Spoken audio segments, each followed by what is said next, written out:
Zhongfei does switch hands to Huhan. I mean, throughout the entire of the group stages, we've been basically seeing him on the Enchantress supports like the Diadea, the Dolia, the Chao. But this time around, we're actually going to get a bit of a tank going into the support of Team Secret. Maybe this is the secret that they need. This is their secret weapon of Yuhan, but they do pair it up with the Monkey and the Arlie. But we look over to the side of Blacklist, the Ganamo once more, the Lung once more, but they're pairing it up with the Lee and Bo.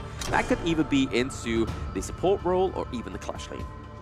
Arlie, we were talking about that earlier. Like, will Arlie be in the hands of Blacklist this time? But the Zhang Fei, you don't want to let go either. Blacklist is much more prepared to handle this problem, the Arlie and the Zhang Fei. You have the peel, yes, but one thing also to note that the forged blades of the Gun and Moan doesn't just reach like frontline peel. It could penetrate from the back, knowing the distance, how it circulates. But yeah, it catches, it gives too much damage early to mid game, and Team Secret needs to have a follow through for this defense.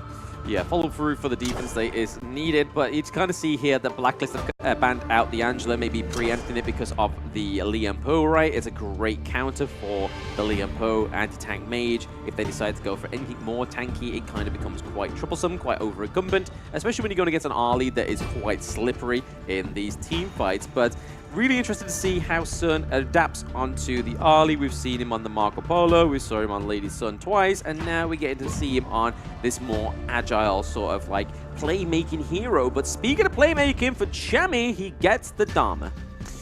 Ooh, okay, Dharma. So, for those of you who are watching and still practicing the Arlie right onto your games, the only thing that the Arlie can stand is one quick crowd control. And Dharma on the hands of Blacklist International has been a great pacifier. Despite how the Shawan being picked up in the Guan Yu, I think Blacklist is eyeing on how to penetrate the backline of Team Secret moving forward, because this could be their best game that they could give for the last possible match. Again, in the best of 5, this is where you put your momentum in. But for the Dharma, and they go back for the Hanshin. Going back to the drawing board and where it all started from the group stages. Don't fix what's broken, but for this, they have more ways to answer to slow down this Arlie and probably slow down the Shangguan as well. Yeah, I'm not too sure about the Hanshin this time around. I mean, there's more CC on the side of Blacklist in this one. So let's see if they're able to kind of pair it up with the Lee and Po, and it's going to make a little bit more sense, a little bit more of a better pick, right? Because I mean, in game 2, it wasn't the greatest, right? In game 1, sorry, it wasn't the greatest. The Hanshin was really kind of like what I really put the X on in my draft. But hey, TG can draft the Liu Bang, he drafts the Nazir, so there's got to be some reason, right, between this Hanshin pairing it with the Liam Po.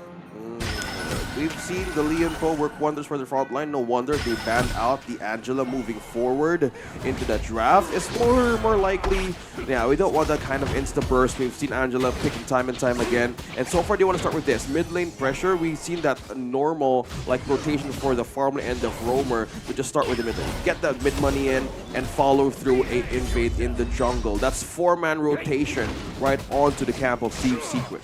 Yeah, I think the side of Blacklist need to do this right, because if Team Secret get kind of any kind of breathing room with this team comp, especially with the Guan Yu and the Monkey, it could be troublesome for the side of Blacklist. So they've got to kind of try and make their stamp on the Gorge very early on. But right now you can kind of see that they're able to take the Crimson Golem from Team Secret, and now that Hanshin's going back over and taking the Azure Golem for himself.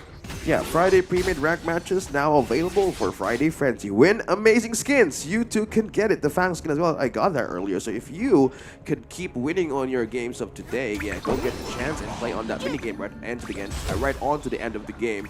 Team Secret so far eyeing on the farming for protection, but they're really calling attention once more in Black's international side.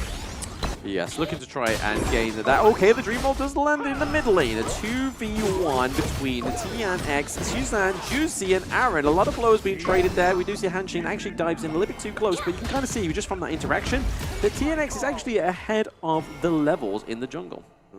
I think the level XP gap here is the much awaited contention from between these two. Because if you are Luong, if you are Arlie, one thing that you can race for is the EXP. Like, the Arlie right now is just too soft and squishy, and there's no item that could come forward, not unless you got the Tyrant early. But it's still not 4 minutes just yet, and there's no green signal from these two teams to show. But not unless the Luong can have an early game way to dominate this kind of situation. But Chaz, one thing also that I noticed is he's not losing that vision from the camp that Blacklist International can be invaded with. So I think they're just more likely equalizing that there's no fight coming on from the few moments from now situation and just capitalize on it. Yeah, I mean, they've got to kind of do something earlier on, right? They've got to make sure they either kind of neutralize this lead and kind of keep it in the same way, or they take something before the pre-4 minutes. Because the first 4 minutes, if you get something done within that, it's kind of like a really good position to be in as the Tyrants come up and the other neutral objective. Already baiting out some of the blows there. It is going to be Arlie with the Paracel, just trying to kind of like, hey, you can hit me Golden Kite, but I can get away from this. Okay, looking at the vision check as well. Yuan and Chaz not letting go of these corners right onto the farm lane. These are deadly corners that I experienced in my games. It's just so hard to handle, not unless you have a very tanky frontliner. So pick up on the Hanshin, slowly building up with the Blazing Cape. Also magic damage for the Gun and Mo. We're looking at the staple, the usual items that you want to take in with the Gun and Mo earlier. So this is like the same situation they were trying to see here, rather than committing to early game mistakes. But so far, Team Secret was slowly seeing a small lead happen, but yeah, but they just keep on invading and just going over divisions too. Yeah, I mean, Team Secret, you can kind of see what they're doing here, right? They're trying to get that goal lead before the 4 minutes, so that taking these team fights, taking these neutral objectives is going to be a little bit easier for them when it does happen. But right now, we see Juicy and Chami trying to get a little bit of a lead into the Clash lane, whereas the opposites are going on in the farm lane for Team Secret, trying to get that push so they can make this Tyrant change going over for themselves a lot easier, and they are able to swap both of those neutral objectives for each other. The Tyrant goes over to TS, and the Overlord goes over to Blacklist. I love the fact that both of these teams just know right away. They're like, hey, he's going for the Team Secret's going for Tyrants. We're going to take the Overlord ourselves, and it's just an instant trade. There's no second guessing. There's no, hey, should we maybe go for the steal, all that stuff. These teams playing at a very high level. Yeah, the only problem I think I have about that is the fact that the Overlord can kind of give over a lot of gold, especially with the Vanguards. And I mean, right now, Team Secret are kind of preying on that, right? So the Vanguards come down the lane, they make easy work, maybe funnel it all over into either Sun or Shishan to try and get a bit more gold in their pocket so they can get those itemizations. However, I think it was a little bit more successful for the side of a Team Secret, able to get that T1 into the farm lane. Yuan and also Shuan is here though, but just spotted him early. early. For this one. They go for the burst ram, not able to connect. It looks like I think Juicy got it. Juicy got it, yeah, he got it. He did a good job. Well done, Juicy. Pat on the back for you, my boy. But you can kind of see the Vanguard here up into the Clash lane, looking to try and get some damage onto that T1. They need to kind of replicate that. They don't want to give Team Secret any kind of priority in these lanes, because if you do give them an inch, they will take a mile. First item pickup as well. Doomsday and the Axe of Torment, both for the Arlie and the Luong. So far, something's happening here. Infinite fastest, he goes forward. Golden Kite continuing on. Sun has been killed, and it looks like they want to go for Yuhan. They do have a lot of damage, and with a couple blades, Aaron will slice him down. We see a first blood for Aaron, 3 games in a row. I mean, this is somebody that we didn't predict to have a great game, right? I mean, the Aaron on the Princess Frost is not the Aaron that's on the Ganon Mo. Yeah, great advantage for this hero being picked up like straight in a row. Like 2 kills already, 1 tower to be taken down by Black. Now second T2 could be potentially be taken by Black, but so far they're not moving forward here. They're respecting the fact that they're still Guan Yu, they're still Suwon, and they have spotted Sun just trying to get into the front line, but this is a delicate situation for the Arlie to be with a low HP. Very troublesome. Very, very troublesome. The fact that they've lost a T2 at 6 minutes on the side of Team Secret means that they have a dominant lane on the side of Blacklist. And for Sun, he has no safe space. He kind of has to formulate around the Gorge now, stick with Huhan a lot more than he probably wanted to, because he wanted just an easy game, an easy 6 minutes. But like, hey, let me farm up, let me get my gold, and I'll be good. I'll be good. But right now, TNX and Juicy are the same level. Same for the mid lane, but it's where Golden Kite is just, he's been level 9 for a while, and TS Sun's only just gotten there. So that's where the real disparity is, as well as Chami is level 9, and Shuwan still sitting at level 8. Shishan and Sun, we are seeing 2 frenzies here, like being present in this lineup. So we're looking at the Insatiable Tone and also the Doomsday. So I think there's not yet an advantage or chance for these two heroes to shine this early on, mainly because of not having the two items right away. It requires a dependency in terms of magic and physical damage, but we will know for sure in the later stages of the game because the goal is not too far just yet, leading only by almost like 1k. But one thing also to know, like Jushi's still doing the things that he just keeps on really love doing. Maintaining that pressure down bottom, how they started taking out that first T2 onto the farm lane is now making an advantage in terms of like the vision as well as the pressure. One thing about Team Secret is that they really kind of put all their eggs in this one basket, which is Sun, right? They try to funnel him, let him carry the game, but it seems like Blacklist International like, hey, we're going to try to limit him, his farm as much as possible, make him uncomfortable. So that basically means some of the other cores like TNX or Shishan really need to step up. Yeah, I mean, they see the investment on the side of Blacklist, right? They're like, hey, that's where they're investing all their money into. Where all that crypto is going is onto Sun. But unfortunately, it's being cut off within some kind of black market hack from the side of Blacklist. They are looking for some fights. Yeah, I mean, it just sounds like you're speaking from experience with that one. How did you know?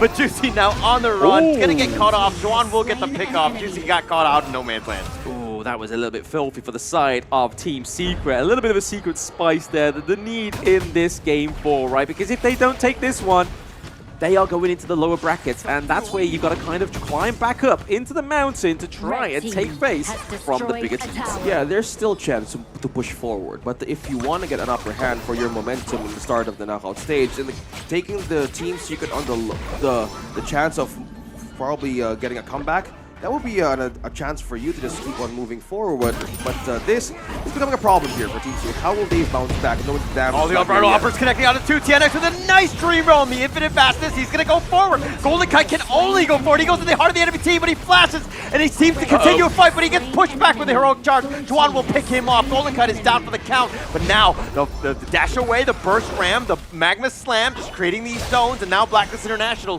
have a 1 for 2. The Magma Slam Whammer Jam, I think I'm going to call that combo, right? I mean, they were coming at from 3 different angles. The Zhong Fei, the TNX, and then they also had the Guan Yu. And like you said, Guan Yu can only go forward. He cannot go back on a horse. Yeah, unfortunately for him. But, I mean, Golden Kite, every single infinite fastness, always hitting like 2 or 3 members. Yeah. He is not scared. No, he's a very aggressive marksman in this side of Blacklist, right? He can do a lot of damage. And this is the point of Lung, right? He has the infinite fastness, can use it for defensive, aggressive measures, and do a lot of damage with those flaming palms. And I like the fact that he uses Ride in the Wind onto Ali, because Ali tries to go in with the Paracel, tries to be this little sneaky, but she then gets whisked away by this whirlwind. We see the change of mindset of Team Secret right now, having the Blazing Cape. So this is like a tier protection that they can do for the front line of Blacklist, because the damage here would really come from Shishan and Sun. Not yet though. We still have 2 items C slowly picking up by TS, but not yet for a distance that they can commit for a longer stage of the game. We're looking at some traits. You're looking at the objective from the Titan Overlord. They need the damage. This is like completely answering the fact that why you're going for that Blazing Cape defense. The Team Secret is really lacking the damage as of this moment, and they don't really want to commit to any team fights. But one thing that Blacklist has been winning from the minute that they have started 5, this is just the lane pushing. The Shadow Tyrant, Shadow Overlord, they had half as well with the trait of this major objective after this game, but this will really push another rotation as well for Blacklist. Looking at the items here, Insatiable Tone, also the 3 Trinity power picks for this early. You have the Eternity Blade, Doomsday, and Shadow Ripper present. This is damage, but this is not really the great cause for a winning condition. We're still waiting for the right moment for this early to shine, but so far this has become a problem. When is the right time for Team Secret to strike? Because Blacklist, well, right now, if we compare the lead, Team Secret has eyes on coming back. Yeah, the T2 gets taken down into the mid lane. Connecting out of 2, the Umbrella Oppers pushing him back. I think that's going to be the end of it, but the Dream Realm, oh, the Flash Golden Kite actually got picked off. Yannick's just comboing that on, but now the Magma Slam, he's getting gone on. Juan does not care with the Soaring Green Dragon. Heroic charge. Buddy, you're in the wrong side of the base, and he's going to go down. He kind of like leaped over like the embankment. It was like, wait, where am I? Like, what's going on? Why are the turrets shooting at me? Oh, I'm not in blue base? Yeah, that's crazy. But Team Secret with a great engage there, right? A lot of damage and taking out Golden Knight. Yeah, we kind of see it as a sacrifice, but it was mainly by by time for Team Secret. Eric going down, he gets picked off, he's knocked up though. The Enlightenment from Chammy does make him pay. This T3's taking a little bit of damage, but Team Secret can't push because they don't have have minions. Yes, they don't have minions, and you can kind of see here that TNX is like, hey, I don't want to take this fight from Chami because I do a lot of damage, and then obviously Golden Kite is here as well. But this is where the priority is for Blacklist, right? They've got the eyes on the goal. They need to kind of make sure that they make most out of this Clash Lane pick. This was the moment on the instant replay. We were looking at the Suwon just diving in very aggressively. We might see it as a normal thing to do, but if we want to extend more of the situation on how we observed that kind of fight that Suwon did, it was mainly just putting Blacklist into their own base by not letting them through to defend their tier 2 turrets. And with that kind of pressure Team Secret committed, it was a worth it situation that the Suwon to be an I die, yes, but they have taken turrets left, and so far that slither of health that P3 has right onto the bottom lane will be an answer for the late game comeback. Yeah, I mean, that's kind of like what they want to do, right? A little bit of an opposite reflection to the side of Blacklist, trying to take Clash, and Team Secret trying to take the farm lane. But right now, you can kind of see a little bit of a base race. This is something that we saw in one of the Blacklist game against 4 Esports. Chaz just getting picked out in a wrong spot. The control from TNX has been on point, but Sun, 2-level advantage over Golden Kite. Okay, make that 1. Golden Kite just levels up, but nonetheless, that's so much damage. Sun, this is the one that we've been waiting for. He's got a ton. Juicy trying to dash away. He's going to be chased. The finishing stroke doing some work. He dashes over the wall yet again, but chased out to the end of the earth. But the Dream Robe, oh, he dodges the final offers, but not enough. TNX gets the kill. Sun dies in return. Shisan so low. He's been able to survive from the couple blades, the infinite fastness. He is searching. He is hunting. He is the predator. He's going in, but Golden Kite, oh, he had the finishing stroke, dodges it out. Shisan with the outplay. They're continuing on. Swan continuing on. Gets Aaron, picks him off. Chami now on the run. He's been slowed down, and it looks like they're going to continue with a nice 2-man launch up by Chaz. Will slow things down. Wow, what a counterplay there by the side of Team Secret, right? We saw that there was a Golden Kite for trying to take a golden opportunity to try and take down Shishan, but he has the untargetableness from the finishing stroke. And unfortunately for the side of Golden Kite, he doesn't have Sage's Sanctuary. He's not able to build Splendor. It makes no sense in his kit for that status. So unfortunately from him, the infinite fastness was used a little bit too aggressive to the point that he couldn't return. I mean, Golden Kite was aggressive with every single infinite fastness, and they paid off. That was the one time where he didn't get it. So again, sometimes when you play with fire, you get burned. Yep, the Flaming Palms really did burn off his hands. We're looking at Team Secret's domain in the later stage of the game. It's 15 minutes, and how they bought time and not committing to team fights is now reflecting. This is like the answer to this pick, like the Shangguan, like the Early and the Zhang Fei. It has a great potential in forcing all resources out of Blacklist International right now. Chami 1 has been struggling on how to put that perfect truth mantra with a flash combo. It has been difficult. The peel has been so much high. And one thing that can hold it down is TNX, the monkey here. Although damage and even soak up is just an important factor to give so much potential for the space of this early to work so well. Like Sun and Shisan, they're slowly closing into this game. That push that they give from the bottom lane is the thing that Blacklist wants to fight for. They have been into a situation in the earlier stage that they can dominate the fight, but this is already closing, and this is Team Secret's game right now. Yeah, I mean, they're able to take that high ground turret in the mid, in the farm lane as well. Hanshin has been a little bit away from his base. He's trying to make a little bit of a Hail Mary play in terms of the prio into the Clash lane, but this could be punished for him in his own jungle. They're all circulating around the Shadow Overlord and the Crimson Golem. Here we are. The vision's on the board. We see the Magma Slam. The first ram going on the side. He's taking a lot of damage, but here come the reinforcements. Chaz not going to survive. He's going to be killed. Chami looking to fight, but he finds Yuan, who's just too tanky. The 3-man truth was nice, but Chami's going to be killed. Aaron is as well. They're chasing him down. Juan wants Golden Kite, takes off the pick. They want Juicy. One last kill. They are not scared. Yes, they are. The T3 is going to slow them down, but they're going to march down mid, and Team Secret will fight back, and they will take Game 4 here. It took about 16 minutes, but that's it for Team Secret. Yes, a valiant effort for Team Secret there. They had to do that to fight back, right? Go all the way to a best of 5. So 5 games coming through for the first best of 5 within the knockouts. I mean, would we want to start this any other way? We expected really on a tight situation from Team Secret and Blacklist International. Both had great adjustments from game number 1 and 2. So far, they're not letting go of the most possible scenario that they can have a comeback. They know what was their assignment in the early game. They had the window, they had an opportunity, but things that Team Secret has been doing, they have been silent. It was very calculated. It was a growing problem that they need to adjust, but it was so far for them to handle. Yeah, and so this is kind of where Team Secret were able to play to their strengths. They are very good with the lead. They were able to find pickoffs, and they were just able to control the map. You know, Blacklist International in Game 2 and 3 did a great job of limiting that, but Game 4, Team Secret went back to the well, and they're like, hey, this is the way we're going to play. Sun was starting to pop off with his Arlie. Juan was making plays with the Guan Yu. Like, this is exactly how Team Secret likes to play. Yeah, I mean, we saw in the draft, right, that in the BP, that Huhan thought, you know what, I'm going to put down the lightweight support heroes. I'm going to go for the Zhongfei for myself, pairing that with TNX's Monkey as well with the Dream Roll. They were landing those unbridled outbursts a lot better than Blacklist. Yeah, it was struggle for the Lian Po as well. Like the front line, it wasn't big of a great setup on how to become a great factor for game-changing moments. But so far, it was like the patient game. It's like the waiting game for Team Secret to actually pop off. And it worked so well for them being so invested to the early game. But let's go back to the highlights. This was like the time that Team Secret wanted to boil in the later stages of the game. And comeback was literally in their mind.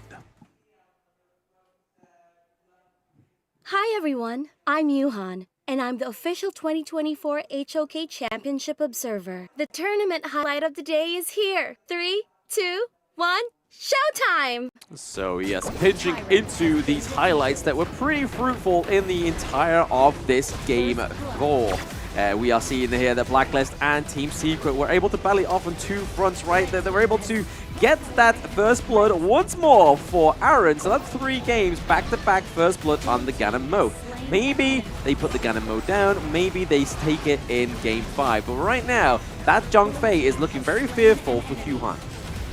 This is like the buy time that they keep on doing from 9 minutes. They know there's an activation mode for Shishine and Sun to shine, and it just works so well for them. They know that the capability or the limits of Aaron can do, or even for the Zhongfei. They have been popping off all the ultimates that can be used the moment they keep on like try to pitch them in the back. But this kind of play that Shuwan did, it may look simple in the eyes of different, but this is like the chance for them to buy time and get that T2. This puts some pressure in Black's International's hands. Like, how do you go up from that?